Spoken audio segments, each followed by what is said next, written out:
Mejor Hablemos.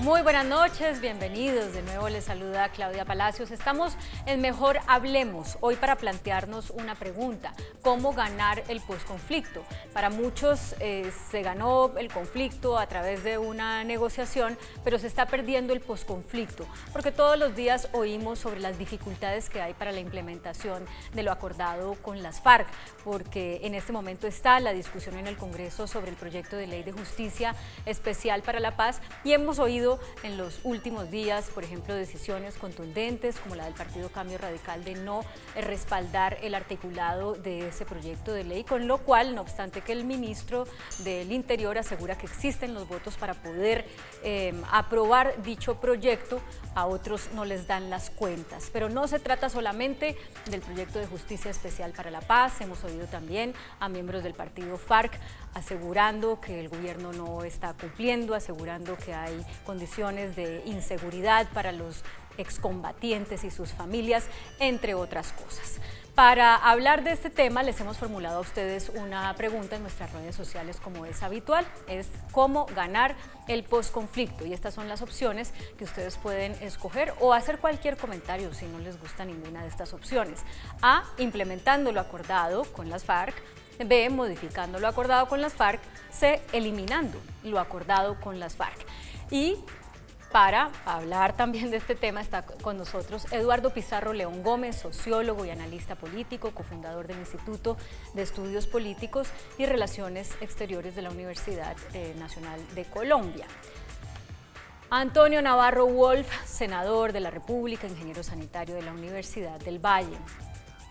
Hernán Penagos Giraldo, representante a la Cámara por el partido de la U, abogado, y es el ponente del proyecto, o uno de los ponentes del proyecto de justicia especial para la paz. Y Juan Manuel Charria, abogado constitucionalista, especialista vinculado a la organización Conciencia Colombia. Bienvenidos los cuatro. Muchas gracias. Bueno, entonces vamos a comenzar con las diferencias.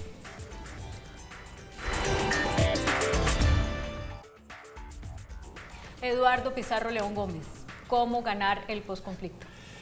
Claudia, usted comenzó recordando una frase extraordinaria de Joaquín Villalobos, el excomandante del Frente Farabundo Martí para la Liberación Nacional del Salvador, quien decía: en El Salvador, en Guatemala, ganamos la paz y perdimos el posconflicto.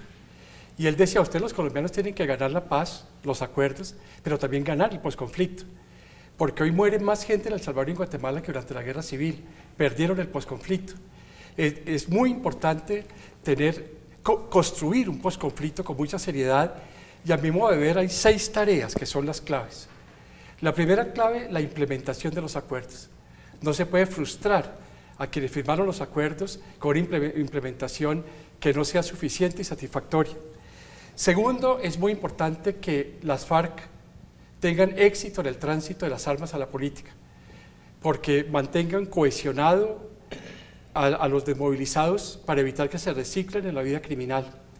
Tercero, es muy importante que haya éxito en la política de DDR, de desmovilización, desarme y reintegración en la vida civil, con objeto que un número muy limitado vayan a la vida criminal. Cuarto, es muy importante que haya una reintegración comunitaria y que los municipios receptores de desmovilizados los integren y haya capacidad económica para que tengan un proyecto de vida sostenible a largo plazo. En quinto término, que los incentivos institucionales para la reintegración sean más fuertes que los incentivos criminales. Estamos oyendo que en la costa pacífica les están ofreciendo 8 millones de pesos para que se metan en redes criminales. Lo decía el fiscal la semana pasada también. Lo decía el fiscal. Entonces los incentivos criminales pueden ser más fuertes que los incentivos institucionales. Y por último, es muy importante que haya una política de seguridad. En El Salvador y en Guatemala desmantelaron la policía y el ejército cuando se firmó la paz en el año 1992 en El Salvador, 1996 en Guatemala, y surgieron las maras, la Mara Salvatrucha, la Mara Barrio 18 en El Salvador, redes criminales en Guatemala, que ahogaron en violencia ambos países. Necesitamos una política de orden público, de seguridad, con las fuerzas militares y la policía preparadas para el posconflicto. Esas son 6 tareas que nos pueden garantizar tener un posconflicto exitoso, a diferencia de El Salvador y Guatemala. Pero dicho esto, ya me dejó preocupada. Entonces la pregunta es, ¿vamos a ganar el posconflicto con esas 6 condiciones que no sé si son cumplibles? Yo creo que si hacemos bien la tarea, tenemos el espejo de El Salvador y Guatemala, podemos tener un posconflicto exitoso. Senador Antonio Navarro, ¿cómo ganamos el posconflicto? Cumpliendo la palabra es para cumplirla. La tiene que cumplir el Estado, la tiene que cumplir las FARC, y ese es el elemento fundamental, implementando el posconflicto. Pero a mí me preocupa otra cosa, me preocupa qué está pasando en las zonas de donde salieron las FARC, donde hay cultivos ilícitos, donde hay una economía ilegal. El Estado está ocupando ese espacio correcta y oportunamente, yo lo dudo. Y a mí me parece que si no se ocupa ese espacio, si no hay una presencia integral del espacio en esos territorios, del Estado en esos territorios, lo que va a pasar es que se va a reemplazar un grupo armado por otro grupo armado, y un factor de inseguridad va a ser reemplazado por otro factor de inseguridad. El diseño que hay para la ocupación de ese territorio no me parece suficientemente bueno, no me parece oportuno, y ese es tal vez el reto más importante del posconflicto. O sea, si lo entiendo bien, ya estamos perdiendo el posconflicto. Yo sí creo que en muchas regiones rurales estamos perdiendo el posconflicto porque no estamos llegando ni con un programa bien diseñado, ni estamos llegando oportunamente. Y eso vamos a tener que afrontarlo en los próximos meses, sin duda alguna. Representante Hernán Penagos. Pues sin lugar a dudas implementando lo acordado, pero ante todo generando confianza entre las partes. Digamos, lo que uno ve hoy, no solamente el proceso de implementación, sino de lo que se escucha tanto del gobierno como del Congreso y como de las mismas FARC, es como una especie de sensación de desconfianza mutua, de que el uno no va a cumplir, de que el otro tampoco, entonces como este no va a cumplir, miremos cómo hacemos con esto.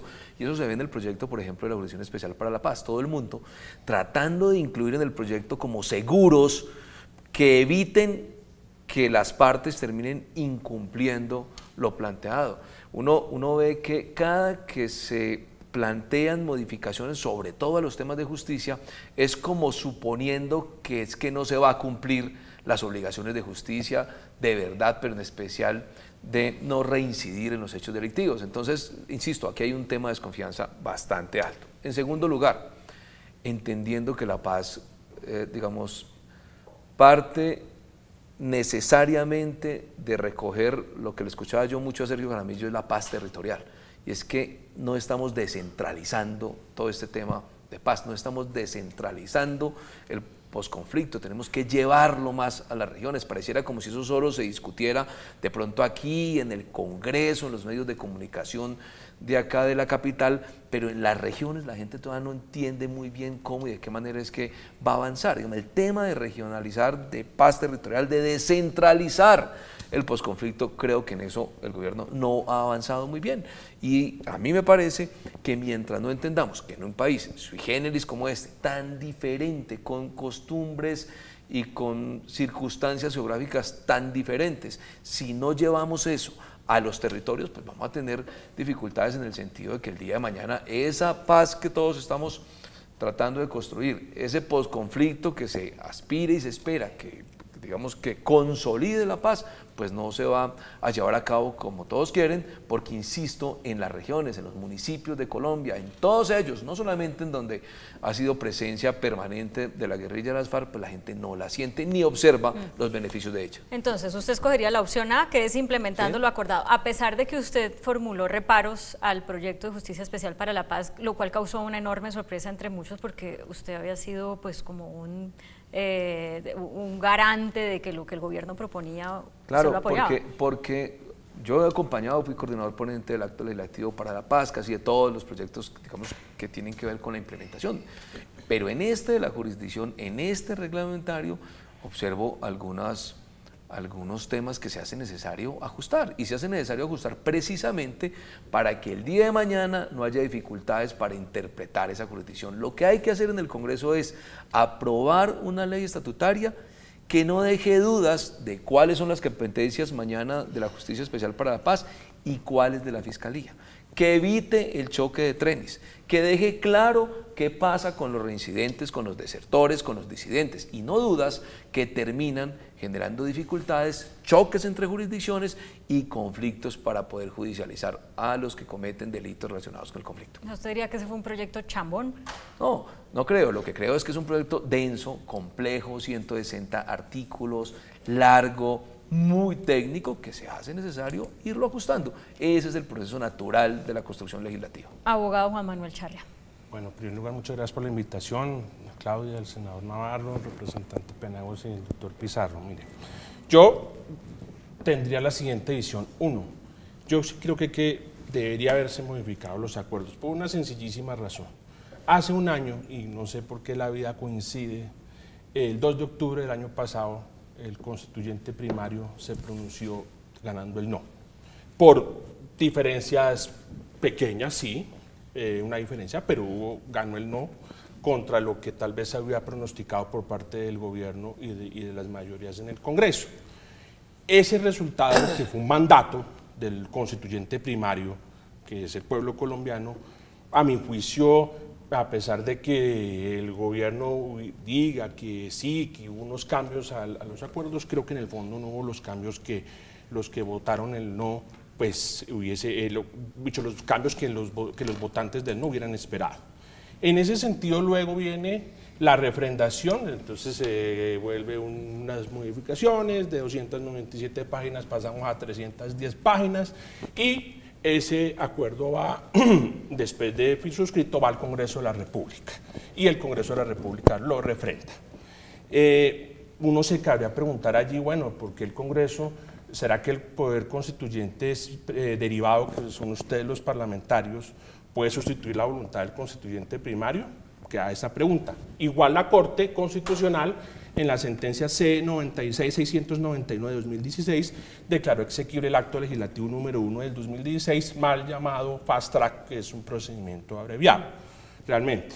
Bueno, dice ahí la sentencia que es, digamos, todo un tema que se aprobó porque la refrendación se dio por un proceso y que hubo buena fe entre las partes y que entonces el Congreso era la autoridad, etcétera, etcétera. Bueno, entonces, digamos, allí partimos de un tema que es complejo. ¿Cuál es la legitimidad que se le puede dar a un acuerdo que no fue consultado por segunda oportunidad con el pueblo? Que yo creo que hubiese sido además lo deseable para darle legitimidad al acuerdo de las FARC. Pero entonces usted dice, la respuesta suya es, el posconflicto se gana modificando los acuerdos. Ahí hay una primera diferencia con respecto a los otros tres panelistas, exacto, ¿verdad? Sí, exacto, por un lado eso.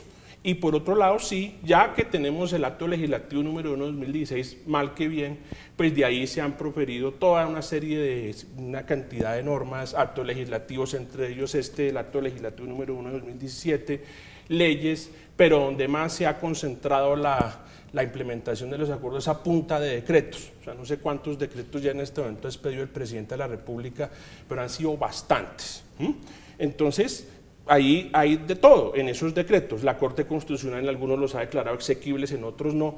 Ahora bien, ya aterrizando aquí en este tema, yo sí creo la Corte Constitucional no se ha pronunciado sobre la exequibilidad del acto legislativo número 1 de 2017.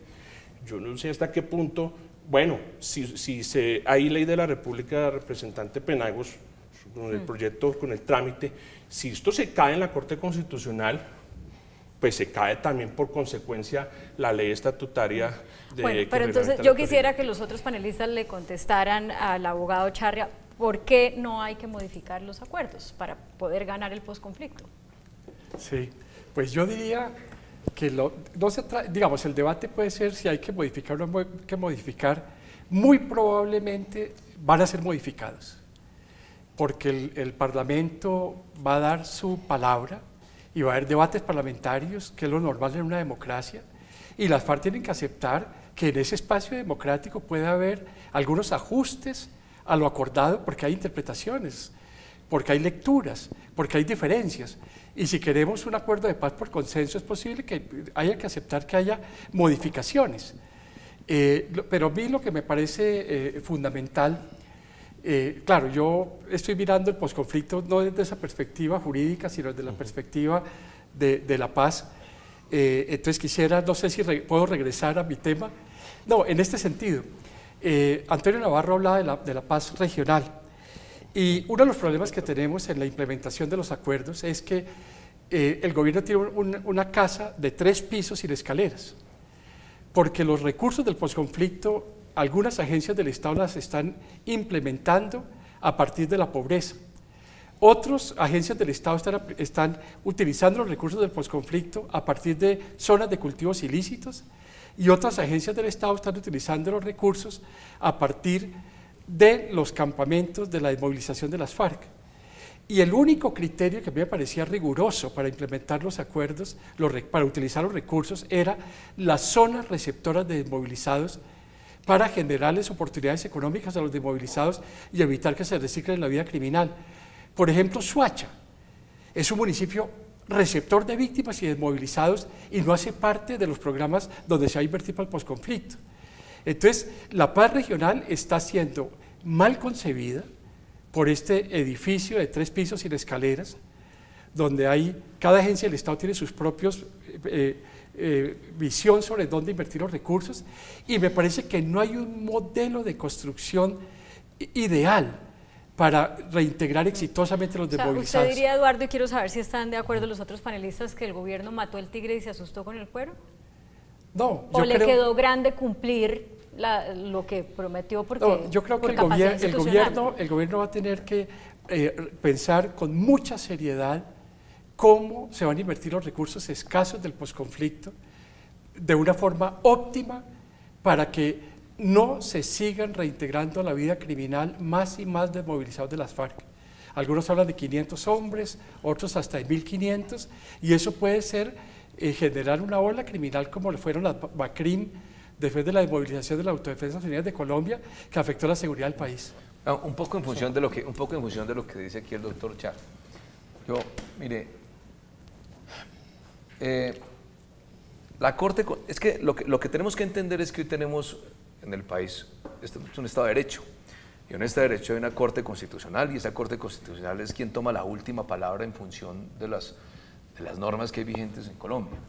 Si la Corte Constitucional dijo que se podía, se me olvida la palabra, refrendar los acuerdos a través del Congreso, pues nosotros tenemos que aceptar lo que dice la Corte, porque si usted dice, no, es que resulta que entonces se perdió el referéndum, entonces como quiera que se perdió, entonces ya aquí para adelante no hay nada. Pues sí, pero ¿qué hacemos? Pues la Corte dijo que ese era un mecanismo válido, ese mecanismo lo estamos aplicando. 1, 2, el acto legislativo está vigente. Yo no sé si se caiga. Si se cae el acto legislativo, como si se cae cualquier norma en el país, pues habrá que hacer alguna cosa. Pero mientras tanto, ese acto legislativo está vigente, hoy se está aplicando. Hay una demanda, la Corte Constitucional lo está estudiando, porque así dice el procedimiento legislativo especial. Lo que no podemos esperar es, no hagamos nada, a ver si la Corte se pronuncia en favor o en contra del acto legislativo.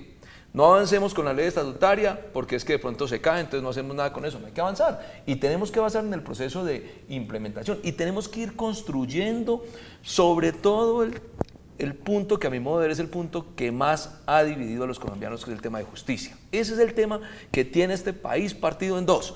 El tema de justicia, porque la gente no entiende los niveles de justicia, porque la gente aquí en Colombia, como es apenas natural, pues se le hace extraño esa justicia transicional que creen que es un invento aquí tropical de Caldas o del Valle y no entienden que son herramientas del derecho internacional para resolver los problemas internos de las naciones. ¿Cómo es tan difícil de entender eso? Porque la dosis de justicia versus acabar con el conflicto, pues es difícil de entender. Lo que nosotros tenemos que desde ya plantear es que tal y como están planteados los acuerdos hay que implementarlos. Eso sí, no se pueden dejar rotos, no se pueden dejar endijas, si se me permite la palabra, no se pueden dejar porque son las que en últimas terminan frustrando el proceso. Eso es a lo que hay que caerle bien. Pero veamos una cosa, el acuerdo ya está y no se puede modificar, en mi opinión. Su desarrollo, su implementación es otra cosa y es en lo que estamos ahora. Y en la implementación hay interpretación del acuerdo. Y esa interpretación es la que estamos y la que tenemos al frente. Ahora, gobierno que cumpla todo lo que se compromete no se ha inventado en Colombia. O sea que se van a incumplir parte de los acuerdos, obvio. Claro. Eso se van a incumplir parte de los acuerdos. Pero en lo que estamos ahora, y estoy de acuerdo con el doctor Penagos, es en el tema de la justicia transicional. Pero en esto, que es el tema de hoy, tenemos que tener en consideración que si no tenemos justicia transicional en Colombia, o sea, justicia especial de paz, puede intervenir la Corte Penal Internacional. Y ese me parece que es el peor y el más, digamos, indeseable de los escenarios. Que por la ausencia de la justicia transicional en Colombia, porque no se apruebe la JEP o su desarrollo o no se aplique, entonces, por la ausencia de justicia, tenga el derecho la Corte Penal Internacional de actuar en el escenario colombiano. Por eso yo creo que tenemos que hacer la mejor justicia transicional posible.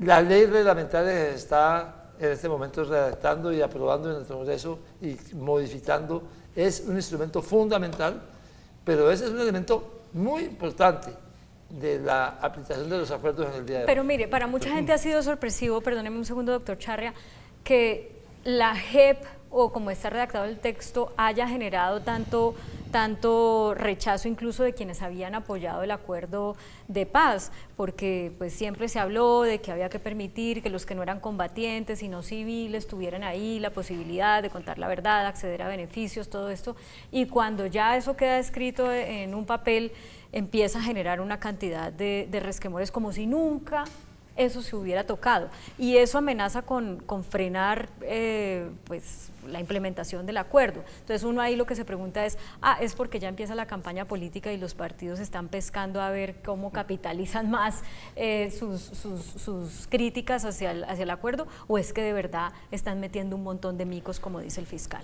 Por todas las anteriores, pero me voy a circunscribir a lo jurídico. Seguramente aquí también hay elementos políticos, cada quien va viendo cómo le va sonando la flauta mejor en términos de opiniones, eso no se puede negar. Cuando usted está a 7, 8 meses de una campaña, pues claro, todo el mundo va mirando hacia dónde puede orientarse la opinión para que le vaya mejor en las elecciones, eso pues es innegable. Pero voy a lo jurídico, ¿cuál es la otra circunstancia? Hablaba el doctor Jerry del acto legislativo 01 del 2017, ese acto legislativo 01 es el que crea el sistema de verdad, justicia, reparación y garantía de no repetición. En ese acto legislativo, que ya fue aprobado, que está en la Constitución de Colombia, se crea la Comisión de la Verdad, se crea la Unidad de Búsqueda de Personas Desaparecidas y se crea la Jurisdicción Especial para la Paz. Ahí se crea, digamos, como norma constitucional, lo que van a ser, digamos, esa institución que se va a encargar de juzgar a quien ha cometido delitos relacionados con el conflicto. Esa Jurisdicción Especial para la Paz, que ya fue creada, es que la gente cree que la estamos creando ahora, ya se creó hace rato, la estamos hoy reglamentando.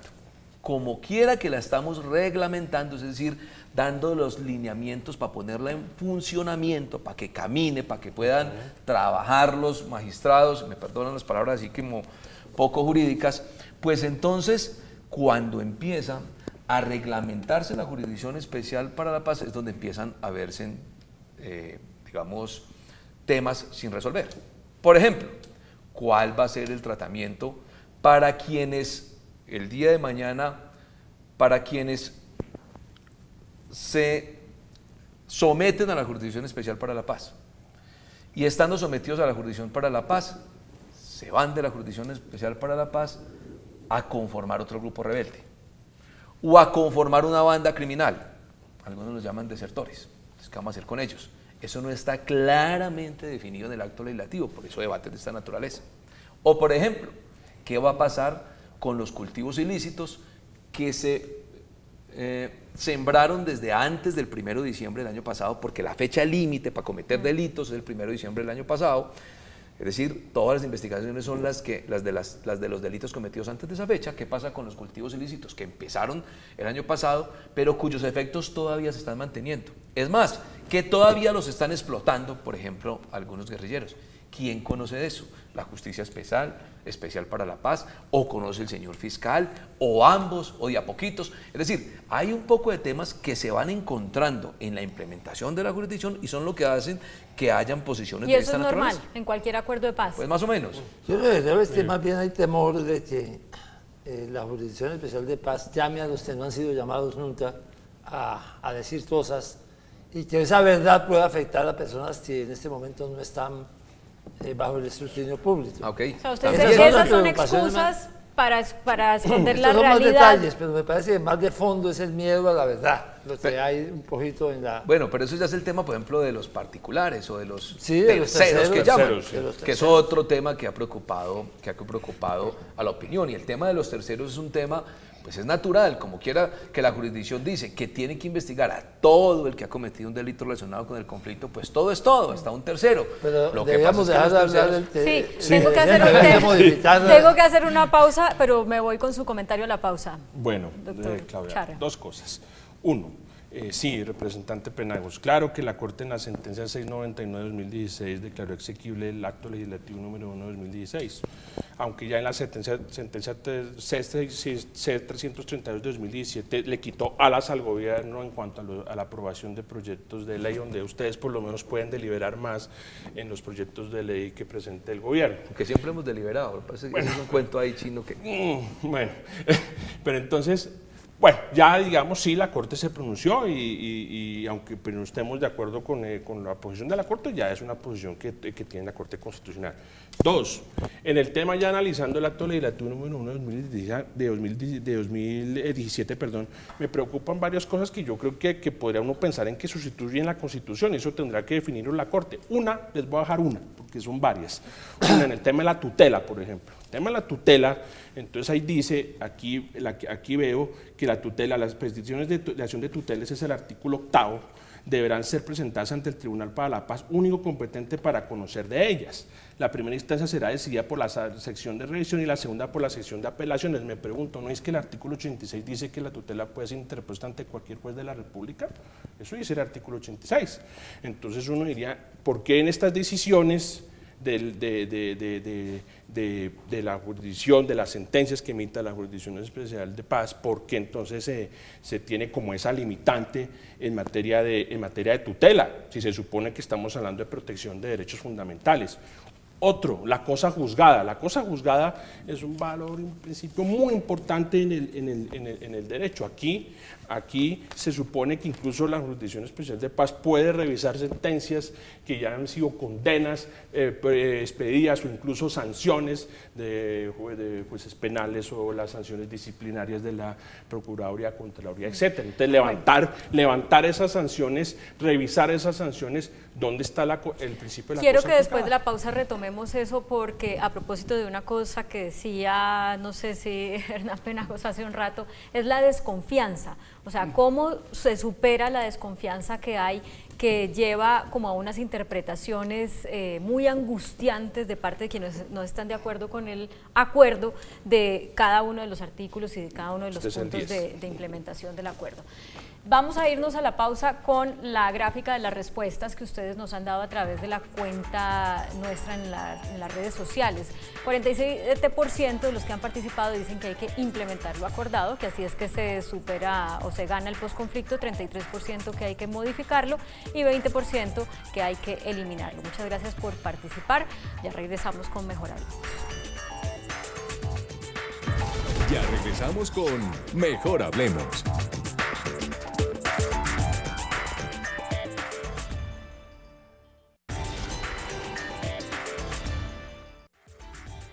La desconfianza, hablábamos antes de comerciales, que es un factor clave que hace que quizás se vaya a una velocidad más lenta al menos en lo que tiene que ver con las leyes y con la redacción de los textos. ¿Cómo superar esa desconfianza? ¿Es posible superarla o eso no se logra? Usted que vivió un posconflicto, cuéntenos. No, a mí me parece que lo que consolida el acuerdo de paz es la gente en las urnas. Indudablemente lo que consolida el acuerdo de paz es la experiencia nuestra. Son los resultados que obtuvimos después de los acuerdos los que consolidaron el acuerdo del M-19. Pero a mí me parece que el tema de la desconfianza aquí está mediado por un problema. Y es que hay un sector de la política colombiana que está tratando de ganar las elecciones con el miedo a los que pueden ser los resultados de los acuerdos, porque dicen que nos vamos a convertir en Venezuela por efecto de los acuerdos. Que las FARC van a ganar las elecciones porque tienen un montón de plata guardada, van a comprar votos. Y entonces así es muy difícil poder construir un clima de construcción y de consolidación de los acuerdos. porque se está apostando al miedo para conseguir resultados electorales, usando el acuerdo como parte del miedo. De manera que yo veo muy topizado eso políticamente. ¿Pero las FARC se ayudan o no se ayudan? Muy poquito. Las FARC no se ayuda nada, porque pues el tema de la desconfianza, digamos, es mutua. En el Congreso, tratando de que los proyectos queden lo suficientemente claros para que la FARC no incumpla. La FARC diciendo que el gobierno no cumple. El gobierno ahí como tirando para un lado y para el otro. Pero es que no se ayudan, porque es que todos los días registran, cuando no es porque hablas más de la cuenta, como ocurrió cuando se estaba construyendo el acuerdo, que fue lo peor, porque una cosa era lo que decía la FARC y otra cosa lo que verdaderamente se estaba suscribiendo, se estaba firmando, entonces fue generando, digamos, una desconfianza mayor en los colombianos. Y todos los días se escucha uno, por ejemplo, de la Fiscalía que no han entregado todos los bienes, que hay testaferros, que uno dice, ¿cómo es que suscrito un acuerdo en pleno proceso de implementación, hoy se habla, por ejemplo, que el listado de los bienes no es completo, que los están ocultando, que los testaferros están saliendo? Entonces, figúrese qué puede pensar la sociedad cuando va viendo cosas de esa naturaleza. No, yo tengo una idea. No, tranquilo, doctor. Lo primero que me preocupa es que estamos intentando cerrar el conflicto y falta el ELN en Quito. Y el ELN está observando cómo evoluciona el posconflicto con las FARC para ver cómo juegan ellos en el futuro. Entonces, si fracasase el posconflicto con las FARC, arrastra evidentemente y afecta mucho a las negociaciones en Quito. Pero en segundo término, a mí me parece fundamental el llamado de atención que usted hace, en el sentido de que muchas veces los medios de comunicación plantean las insuficiencias del gobierno, pero no plantean la necesidad de transparencia igualmente de las FARC. Y yo creo que es muy importante exigirle mucho más a las FARC un cumplimiento mucho más estricto de los compromisos que ellos están asumiendo, porque ellos también pueden estar alimentando, y yo coincido con usted, pueden estar alimentando la desconfianza de los colombianos en una entrega de bienes insuficiente. Después ocurrió con el tema de la entrega de las armas, que luego que el ejército descubrió que había un depósito en el Putumayo, reconocieron que había 900 sitios donde había armas ocultas que no habían referenciado. Yo creo que hay que exigirle también a la FARC una gran responsabilidad. Yo creo lo siguiente, y comparto las opiniones de ustedes, la del doctor Navarro, en el sentido de que ahí debe haber presencia del Estado. O sea, digamos que si no va a haber presencia del Estado en esas zonas, pues creo que no hemos avanzado en el tema de implementación, porque pueden haber otros grupos, Bacrin, etcétera, el clan del Golfo, los clanes del Golfo, los otros clanes, etcétera. Y coincido con ustedes dos en el sentido de que sí, las FARC no han mostrado realmente esa voluntad como que para que la sociedad pueda pensar en la buena fe de ellos. Ustedes han dicho ejemplos, lo de los menores, lo de los bienes, lo de las armas, el tema de, bueno, las disidencias, bueno, al fin lo del listado, que eran, no, que es que eran tal número, pero después que no, que es otro número, entonces...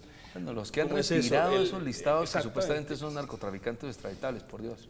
Entonces ahí, digamos, bueno, un escenario que planteaba el doctor Eduardo muy claramente, bueno, ¿qué va a pasar con el ELN? Porque ahí tenemos un cese bilateral que se supone que inició el 1 de octubre, pero entonces, ¿qué va a pasar? Ahí vemos qué pasó en el Cauca en este fin de semana con los 3 policías, entonces, pero mire, digamos que me preocupa, digamos, y en eso creo que podemos coincidir en que si ellos no dan actos donde la sociedad colombiana vea en ellos verdadera voluntad, va a ser muy difícil, Claudia y doctores, que la sociedad colombiana tenga realmente confianza en la implementación. Pero como ese es el escenario y estamos en el punto que estamos, pues un escenario extremo es devolvámonos a donde estábamos hace 5 años y bueno, algunos dirán que sí, ¿verdad?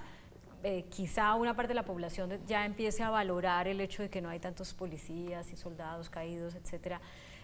Pero entonces la gente está ahí, allá viéndonos en la casa y dice, Sí, estoy de acuerdo. Ninguna de las partes da la confianza. El Estado no tiene la capacidad. En el Congreso están diciendo que hay un montón de micos. Oiga, pero cuidado cuando le ayudamos a los que están metiendo de dudas sistemáticamente a este acuerdo. No, pero por eso la persona... ¿Quién está haciendo política aquí en Colombia? Eso es lo que quiero, que le digamos a los que nos están hablando, a los que nos están viendo... Los salvadores somos nosotros, que vamos a preservarlos de esa presencia dañina. Estos argumentos no son para que quede como conclusión que entonces hay que frustrar los acuerdos, pues ni más faltaba, ni mucho menos que hay que incumplirlos, o mucho menos para suponer que entonces hay que romper los acuerdos, para nada. Aquí lo que estamos es advirtiendo algunos temas en los que si de alguna manera esos temas, digamos, fuéramos más juiciosos en entenderlos, tanto el gobierno como el Congreso y como la guerrilla, pues seguramente esto transitaría por mejor camino, pero de ahí a decir que entonces este proceso no sirvió, o que estuvo muy mala la implementación, o que no debemos avanzar para tratar de conseguir la paz en el país, pues ni riesgos, tampoco, tampoco. Lo que pasa es que también hay un problema. No, pero cierro con esto, mira, Claudia, ¿sabes cuál es el problema de esto? Que pareciera que la forma de estar de acuerdo con la paz es simplemente estar mudo frente a todo lo que está avanzando, y que si uno hace algún planteamiento o alguna observación respecto, por ejemplo, de un proyecto, respecto de una política que tiene el gobierno, entonces porque no está de acuerdo con la paz. Eso no es así tampoco, digamos, todo tiene que irse corrigiendo, y eso es un proceso del que estamos todos de alguna manera aprendiendo. Aquí han habido procesos de justicia transicional, seguramente que tuvieron con el M19, el de justicia y paz, y se han ido construyendo. La gran mayoría de ellos no han sido perfectos, como ninguno en el mundo, pero hay que irlo construyendo. Este tiene muchos elementos y de pronto es un poco más juicioso desde el punto de vista retórico y jurídico, pero como todo no es perfecto. Sí. Yo creo, doctor Eduardo, yo sí creo que sin el momento, y me perdonan que me vuelva un poco hace un año, sin el momento en que ganó el no, y me da pena volver a insistir, pero creo que lo que amerita el comentario, si hubiese logrado verdaderamente un acuerdo nacional, un pacto entre toda la sociedad, yo creo que a lo mejor esa desconfianza sería en este momento mucho menor. Pero digamos, eso ya no digamos, pasó. Pero es que como digamos, hablamos claro, pero lo digo porque ya pasó y ya no ocurrió, lo que Claudia dice es cierto y listo, no ocurrió, pero me refiero a que si hablamos de desconfianza en toda la sociedad, unidos bajo lograr esa superación del conflicto, yo creo que hubiéramos logrado ese acuerdo. De todas maneras, deberíamos darle una factura a los que quieren ganar las elecciones metiendo miedo. Sí. Metiendo el miedo de que las FARC va a ganar en el 2022 y nos va a convertir en Venezuela. Es que sistemáticamente cualquier cosa hay quien la critique. Hasta el desarme de las FARC lo criticaron. Y eso es una cosa que, ¿cómo vamos a criticar el desarme? Ya no fue suficiente. Mire, las 900 tarjetas las dieron con identificación, 940 tarjetas con identificación, y de esas 940, 700 y pico fueron desocupadas por el Grupo de Naciones Unidas, y las otras las está identificando el ejército. Yo no digo que sea perfecto, yo sé que tiene que mejorarse. Me parece que hay una gran responsabilidad en este momento del Congreso en hacer la mejor ley posible de implementación de la justicia especial para la paz. ¿Usted también tiene sus reparos con la JEP? Claro, es decir, por supuesto que hay proposiciones inclusive del partido. Hay que hacerle mejoras indudablemente. Pero lo que no podemos es un poco hacerle el juego a los que no hacen sino poner peros, porque quieren meter miedo para ganar las elecciones en el 2018. Pero mire, este es uno de los peligros, es lo que usted está diciendo, quienes quieren meter miedo, etcétera. Pero el peligro que yo creería, en mi humilde opinión, que es más grave, es lo que ustedes estaban planteando al principio, que el Estado no sea capaz de llegar a esos territorios que las FARC han dejado. Lo doy por sentado, no está eso es realmente más grave. En eso discrepo de Antonio. En dos cosas. Un mensaje positivo. En el año 2002, Colombia tenía 28.000 homicidios. Hoy en día tiene 11.000. La desmovilización de los grupos paramilitares implicó una caída dramática en el número de homicidios y en la tasa de homicidios, y con el cese al fuego con las FARC y ahora con el ELN vamos a pasar de 11.000 a 8.000 homicidios. Colombia cada vez es un país más seguro. haber sacado de la guerra 7.000 guerrilleros y haber entregado 18.000 armas es extraordinario para Colombia. Yo creo que sí va a haber un clima de seguridad superior en Colombia en los próximos meses. Ahora, entonces, ¿qué discrepa conmigo? No, estamos de acuerdo. no, yo discrepo en esto. Discrepo en esto, que el ejército acaba de desarrollar lo que se llama la doctrina de Damasco, que es prepararse el ejército y la policía para el posconflicto, y cada vez hay una mejor presencia institucional en las zonas de conflicto. ¿Y dónde está la discrepancia? La discrepancia está en que usted está afirmando que hay vacíos en la presencia estatal que están generando fenómenos criminales, y yo por el contrario creo que cada de esos fenómenos criminales, a pesar del impacto que tienen, las disidencias, etcétera, todos los indicadores de seguridad muestran mejorías. Entonces vamos a tener, como tuvimos las BACRIM en el año 2005, las bandas criminales que afectaron la seguridad en ciertas regiones, pero pasamos de 28.000 a 12.000 homicidios en los últimos años, y ahorita vamos a tener una nueva caída. Yo sí creo que hay una mejor capacidad y experiencia en la fuerza pública y la fuerza armada. O sea, ¿usted no cree que estemos perdiendo el posconflicto como sugería el senador? No, yo sí estoy convencido de que no estamos llegando oportunamente, y lo sé porque conozco mi departamento bien. Es un departamento complicado. Sí, así es. Y lo escucha uno del Congreso, de hecho. No estamos llegando bien. De hecho, por ejemplo, cuando escucha uno a los congresistas que son de lo que se conoce como la media Colombia, esos departamentos, o en la Orinoquía, uno se escucha todos los días diciendo senador, acerca de las dificultades que tiene en materia de inseguridad por la falta de presencia del Estado, o porque esas zonas las están copando otro tipo de fuerzas criminales. Uno todos los días, insisto, escucha en el Congreso de la República, en especial a los representantes de la Cámara de esa media Colombia. Pero eso está pasando porque el gobierno no puede llegar hasta allá porque no quiere, porque le cortaron las alas a la fuerza pública. Eso no es deliberado, ¿sí? La fuerza pública está del tamaño en que estaba antes del acuerdo, no se ha citado un solo soldado. Claudia, mira, yo de nuevo su comentario antes de comerciales. Yo pienso lo siguiente, no solamente basta con la presencia de la fuerza pública.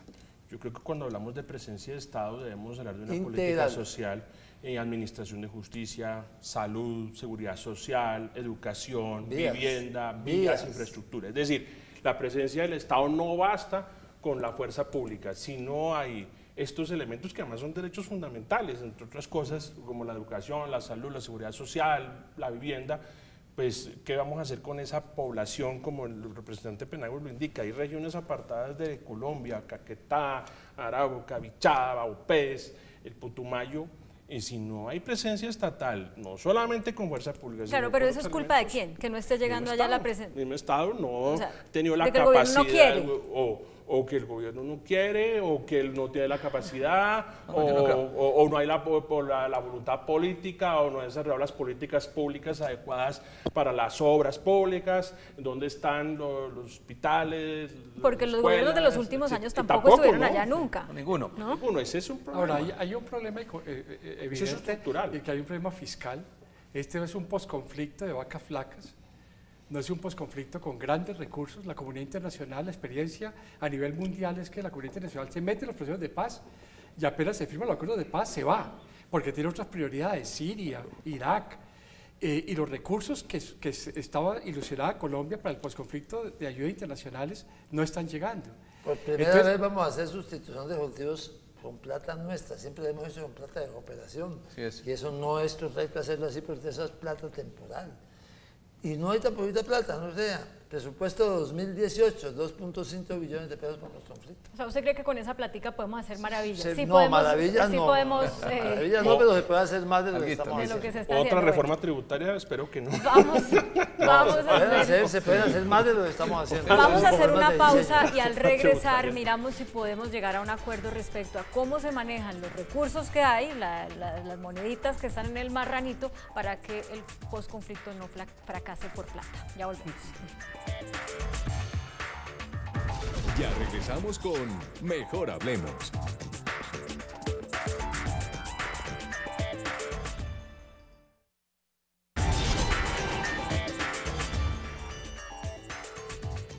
Estamos ya en la parte final del programa, así han votado ustedes a través de nuestra cuenta en Twitter a la pregunta que les hicimos desde esta tarde. Vamos a ver los resultados. 47% dice que para ganar el posconflicto hay que implementar lo acordado, 33%, son las mismas cifras de hace un momento, pero hay más votos, me indican internamente. 33% dice que hay que modificar lo acordado y el 20% que hay que eliminar lo acordado.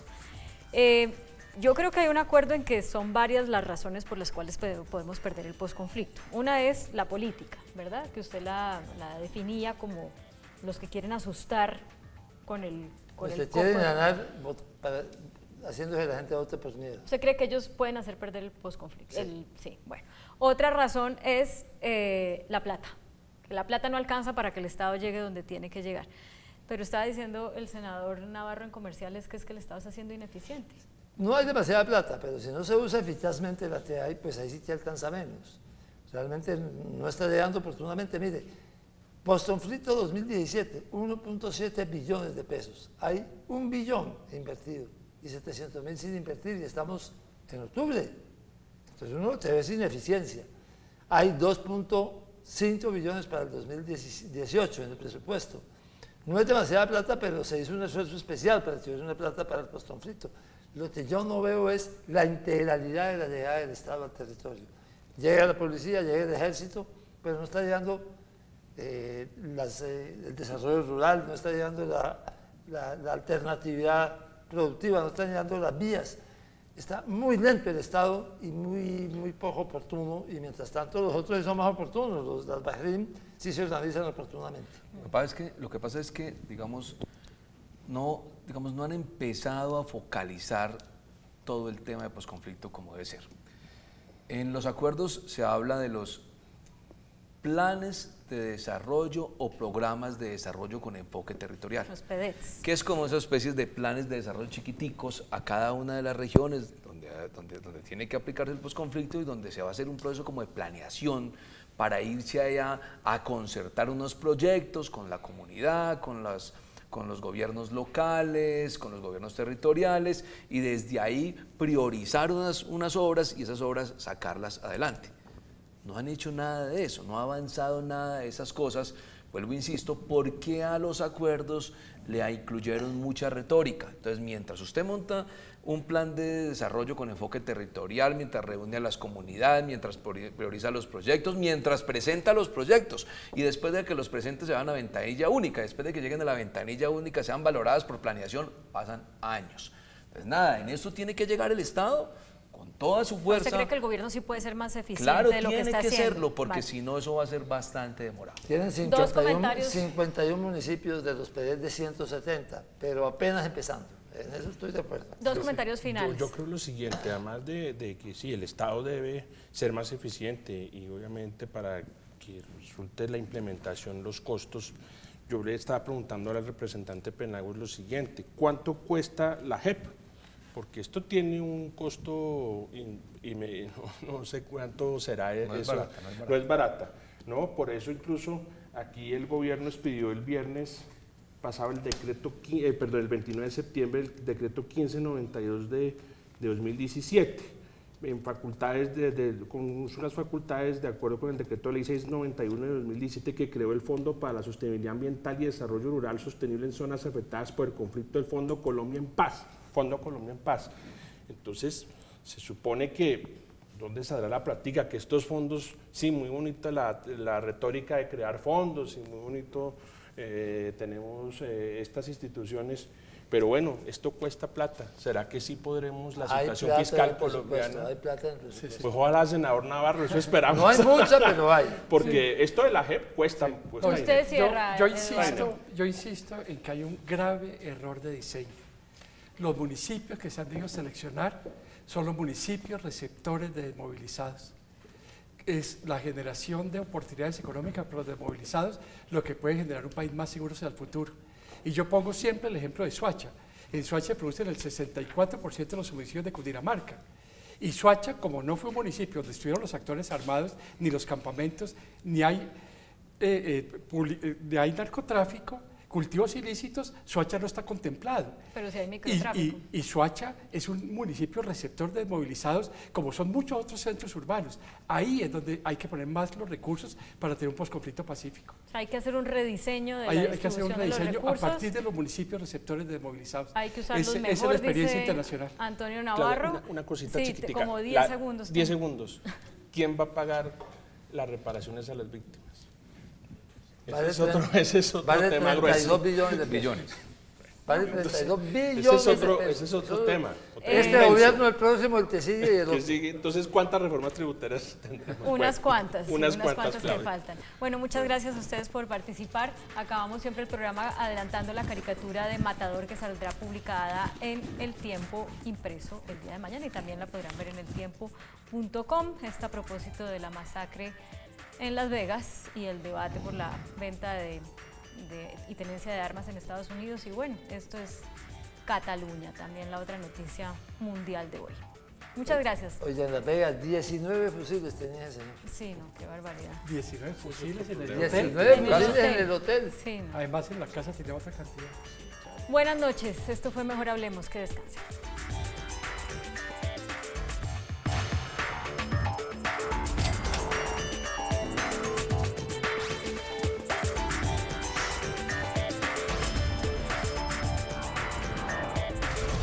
Mejor Hablemos.